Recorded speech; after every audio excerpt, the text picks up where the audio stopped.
Quand vous avez une blessure qui est à vif, qui est suppure, la moindre personne qui s'approche, même si elle est bienveillante, qu'elle veut mettre, c'est le docteur qui veut mettre un pansement ou mettre un produit, au niveau de l'âme, c'est pareil. Quand l'âme est blessée et que l'amour s'approche, on le sait bien, quand le bon Dieu, pour ceux qui sont croyants, quand le Seigneur s'approche, l'amour qui s'approche, je ne suis pas apte à recevoir une telle dose. Et ça fait peur. Ça génère des angoisses, c'est ça le combat spirituel. C'est Dieu qui s'approche et ça m'angoisse. Et pourtant c'est l'amour qui s'approche.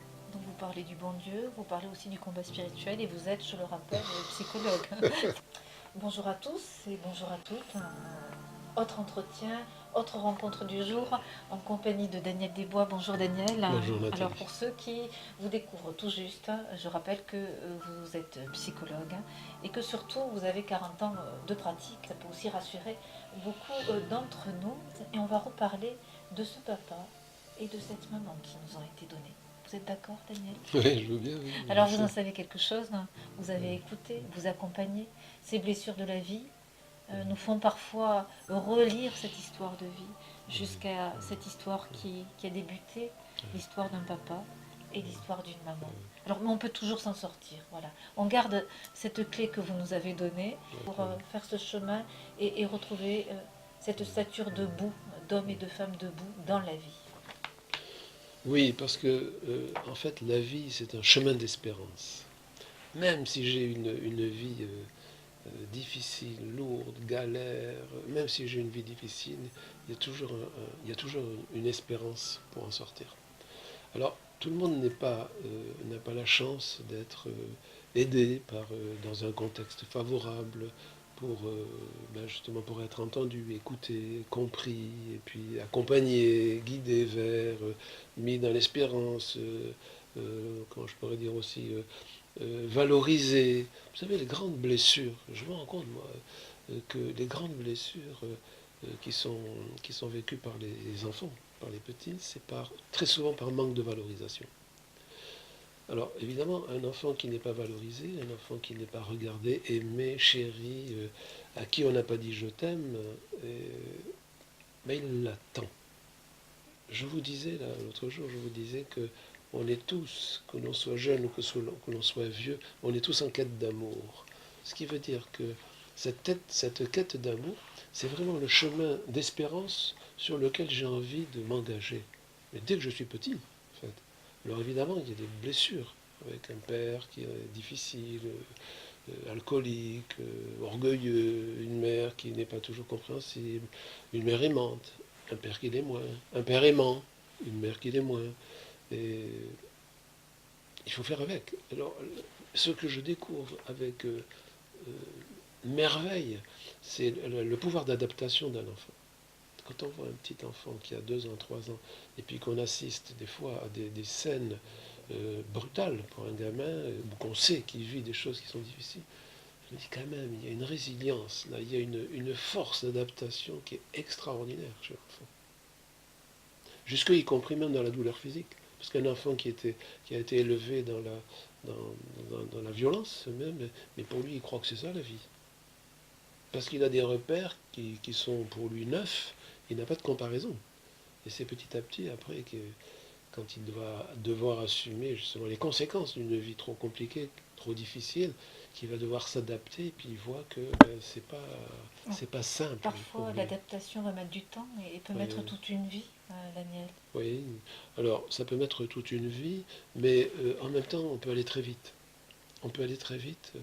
Simplement, il faut avoir la chance de rencontrer l'ami, la bonne personne, les bonnes personnes au les bon bonnes moment. personnes au bon C'est-à-dire moment, que le bon thérapeute, le bon psychologue, le bon prêtre, le bon substitut paternel ou maternel, c'est un oncle, une tante, un voisin, un professeur, qui va être celui qui va me comprendre. Et dès l'instant où je sens que je suis compris, ben, c'est vrai que le fait de sentir que l'autre me comprend, je vais peut-être commencer à croire que je peux aller un petit peu plus loin, Donc, je peux me livrer. Au fond, quand on vous entend, il suffit d'une simple rencontre. Oui. Une suffit pour peut-être Oui. se dire, ça y est, je suis compris. Oui, on a compris ma souffrance. Alors, peut-être qu'il faut répéter, parce que quelqu'un qui est vraiment fermé, il voit qu'il y a une personne qui est bienveillante, qui vient vers lui, Il va qui falloir s'intéresse à lui, l'apprivoiser. il va falloir l'apprivoiser. Parce Parce qu'il que y a un côté sauvage. la personne fermée a tellement.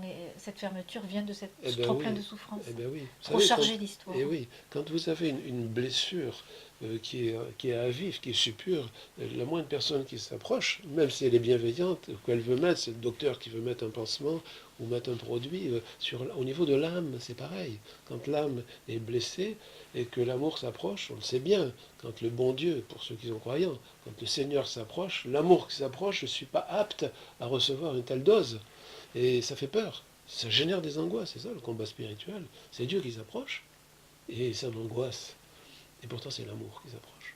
Donc vous parlez du bon Dieu, vous parlez aussi du combat spirituel et vous êtes, je le rappelle, psychologue. Donc c'est tout un C'est un mixage, tout. c'est un tout. Oui, Voilà, voilà, c'est un tout. voilà, c'est Donc, un tout. voilà. Mais d'ailleurs, c'est ce qui est intéressant, c'est que justement on fait partie de ce tout. C'est-à-dire on a un corps qui a besoin d'être protégé de toute douleur. On a une âme qui a besoin aussi d'être protégée par l'amour, de manière à ce qu'elle puisse s'épanouir, se développer, partager, aller vers les autres. Donc fleurir et s'ouvrir à la Et vie, bien au sûr. fond. Ouais. Et puis à la dimension spirituelle. On est fait pour Dieu. Alors cette dimension spirituelle, et c'est pour ça que je voulais travailler avec vous, elle est capitale, hein, même dans votre travail, Ah Daniel oui, Desbois. oui, elle est absolument capitale.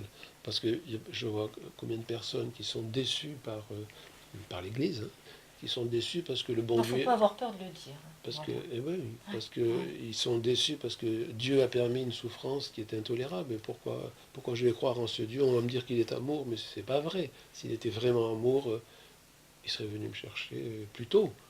Il m'aurait aidé. Et qu'est-ce qu'il a fait? Il dormait. Mais il y a beaucoup de personnes qui sont sur ce versant-là. Donc révolte.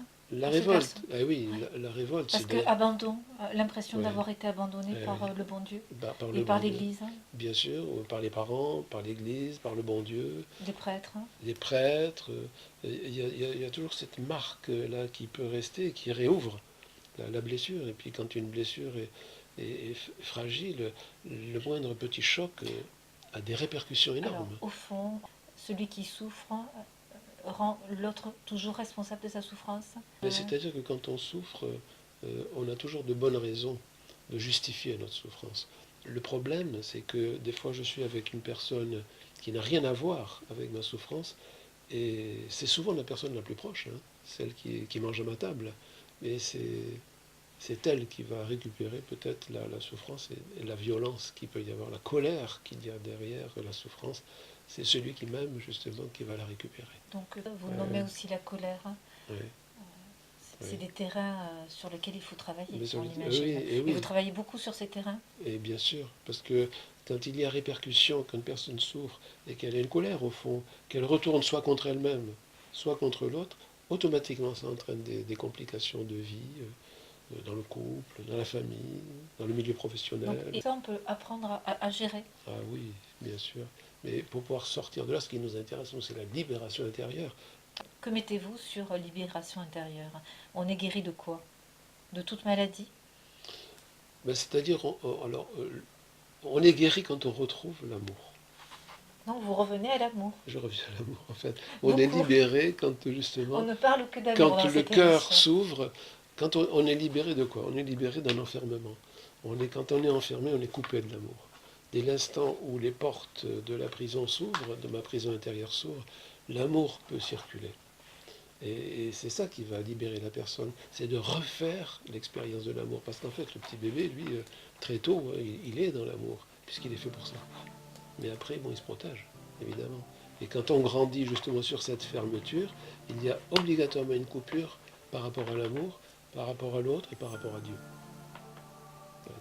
Et c'est tout ce chemin de réouverture, de réaffirmation que l'amour est encore là. La clé dont nous avons besoin, c'est cette clé de l'amour. C'est la clé de l'amour. La clé de l'amour, Ouais. donc... Mais on verra qu'il y a quand même quelques conditions.